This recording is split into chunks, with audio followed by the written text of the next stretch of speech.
meus amores! Tudo bem com vocês? Espero que sim! Hoje a gente vai ter uma aula do quarto ano em Acelera com a temática de identidade territorial e cidadania. A gente já conversou bastante durante todo o ano letivo sobre esse conteúdo. Lembrando que é um conteúdo da disciplina de Geografia e vai ser ministrada por mim, professora Sinara Souza. E ali no chat nós temos a professora Eli. Seja bem-vinda, professora Eli. Obrigada, professora Sinara. E aguardando aqui a participação dos nossos estudantes aí do quarto ano. E vamos chegando aí que ainda tem aula. E também para brilhantar a nossa aula, nós temos a nossa querida Karen, que é a nossa intérprete aqui. Olha só que trabalho lindo que ela está fazendo.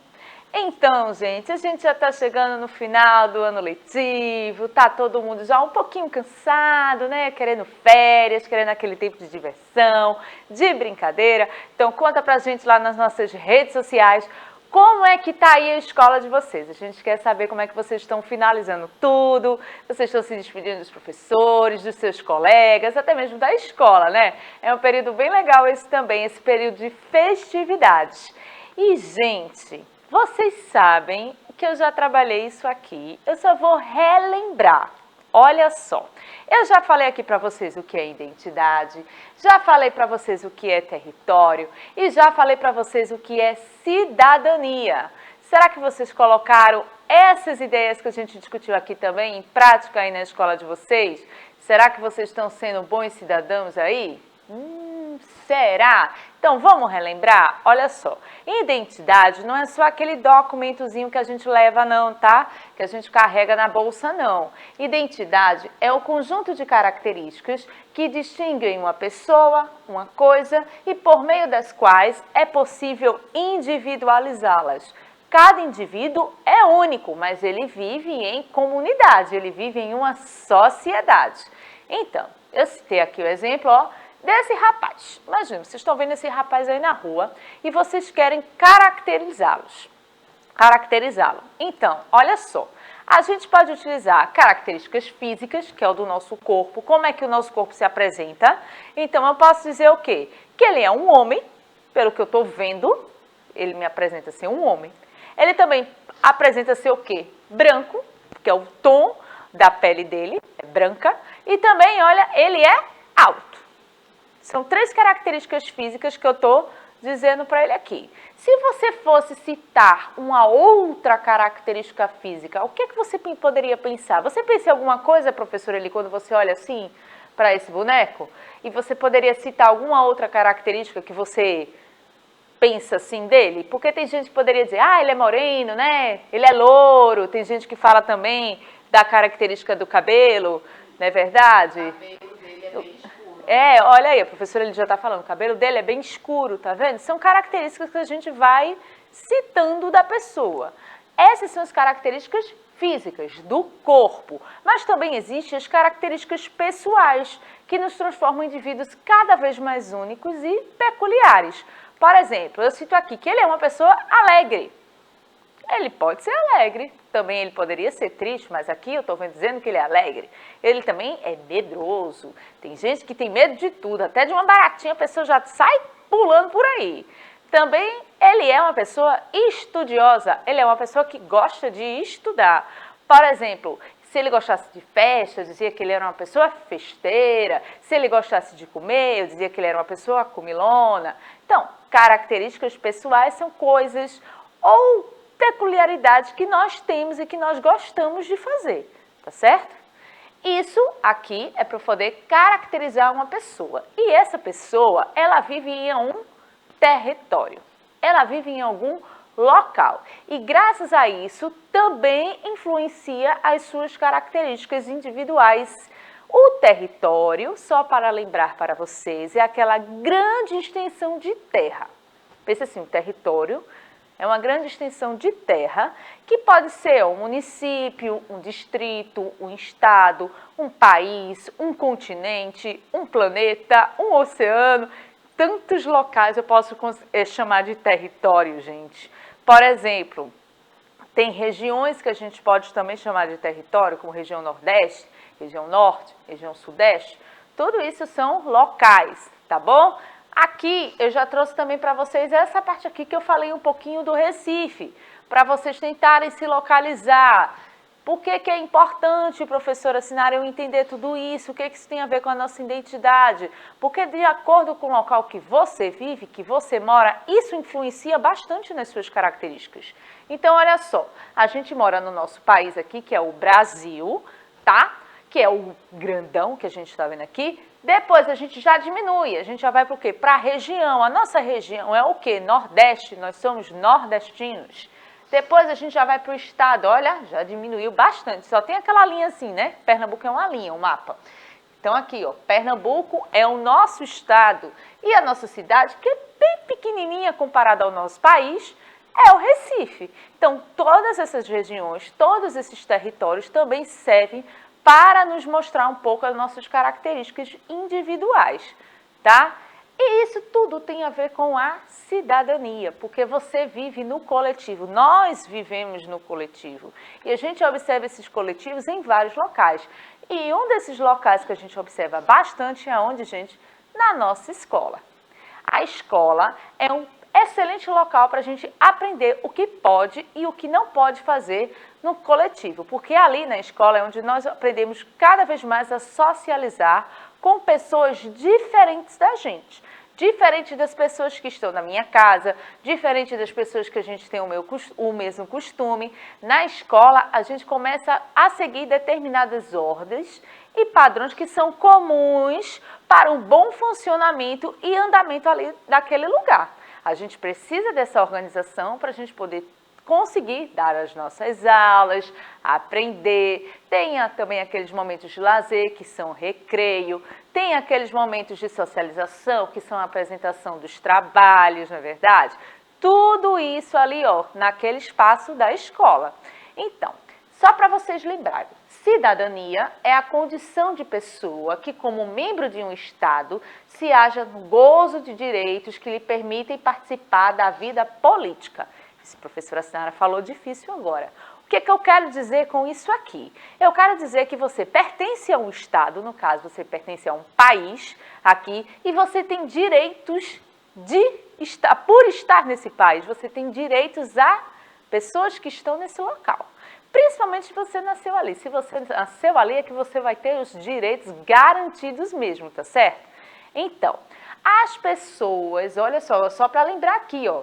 Isso aqui já é voltando para o português quando vocês forem escreverem, tá? Chamamos a pessoa de cidadão ou cidadã. Se você nasceu no Brasil, você é brasileiro ou brasileira. Se você nasceu no Nordeste, você é nordestina ou nordestino. Se você nasceu no Recife, você é recifense.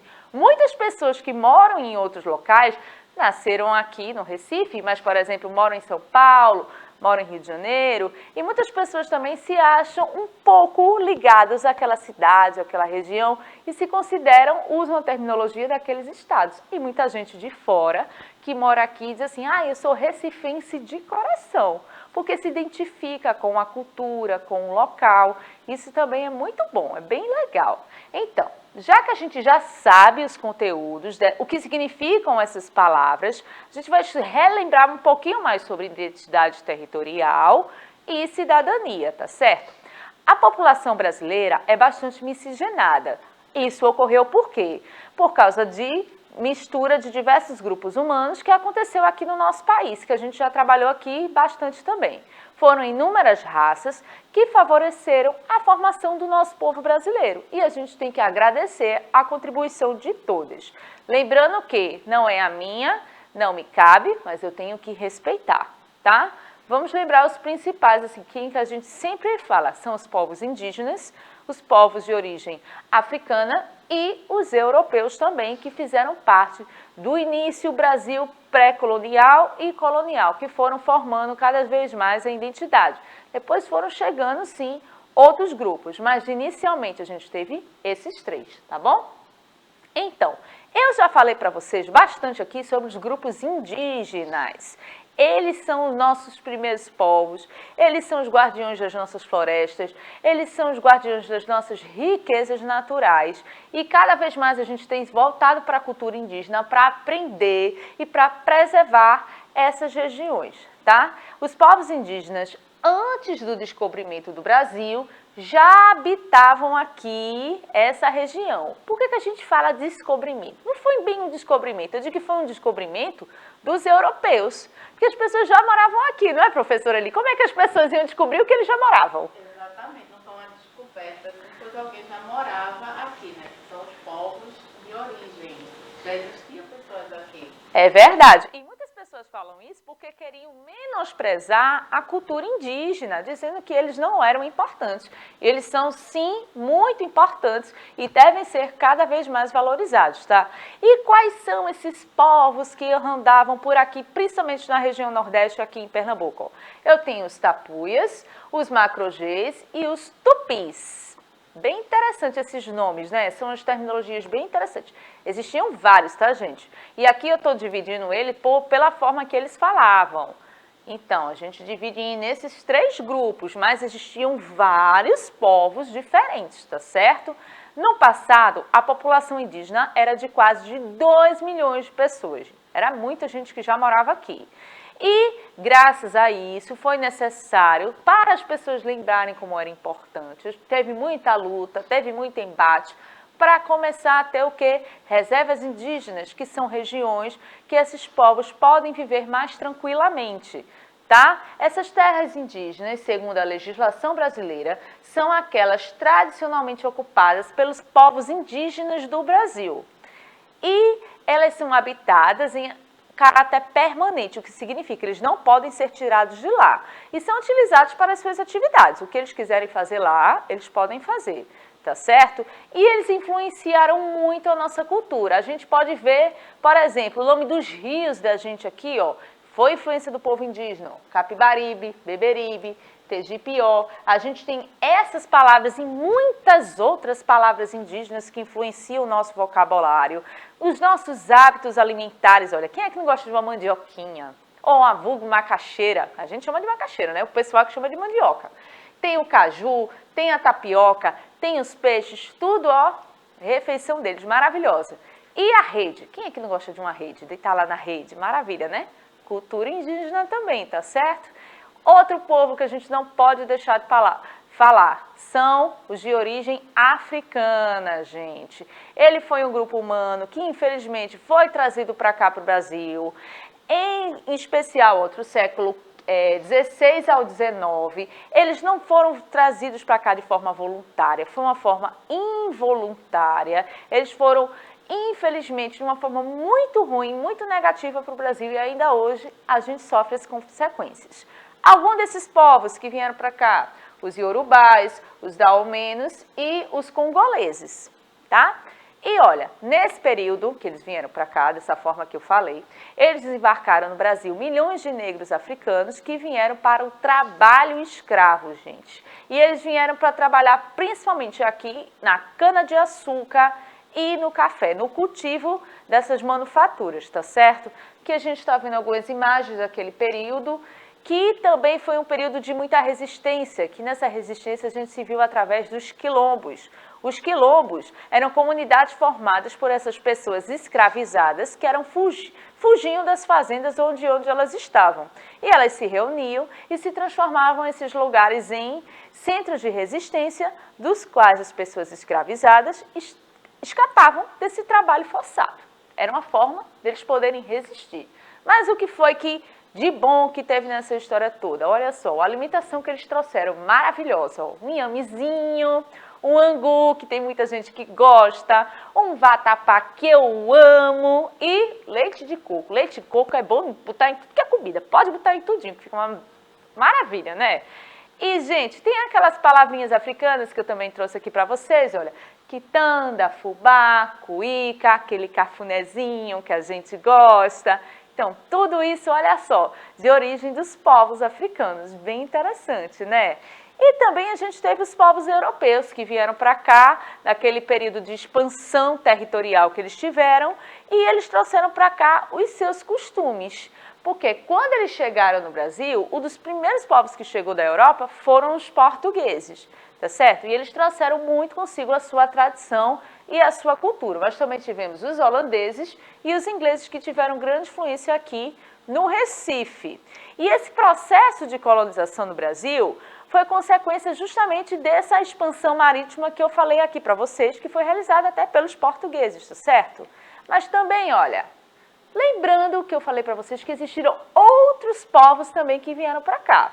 Então, vamos lembrar? Os povos de origem asiática, que tem uma característica bem peculiar. As pessoas falam muito dos seus olhos pequenos, não é, professora Eli? Quando as pessoas falam, as pessoas dos povos asiáticos... Né? Porque existem, até as pessoas confundem, que existem também outros povos que têm um olhinho puxado. Então, isso mesmo. A nacionalidade é diferente. Então, olha só, lá para o século XIX, o nosso governo começou a abertura para esses imigrantes europeus e asiáticos virem para cá, para o Brasil, né?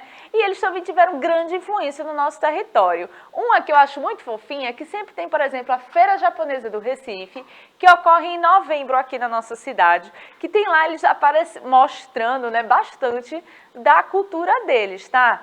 Então, gente, vamos relembrar rapidinho aqui, que o nosso tempo já acabou, o que é que esses povos trouxeram de importante para a nossa característica, para a nossa individualidade. Olha só, hábitos diários, alimentação, vestimenta, convívio social, muito conhecimento, muita dança com as manifestações culturais e até mesmo a forma da gente falar.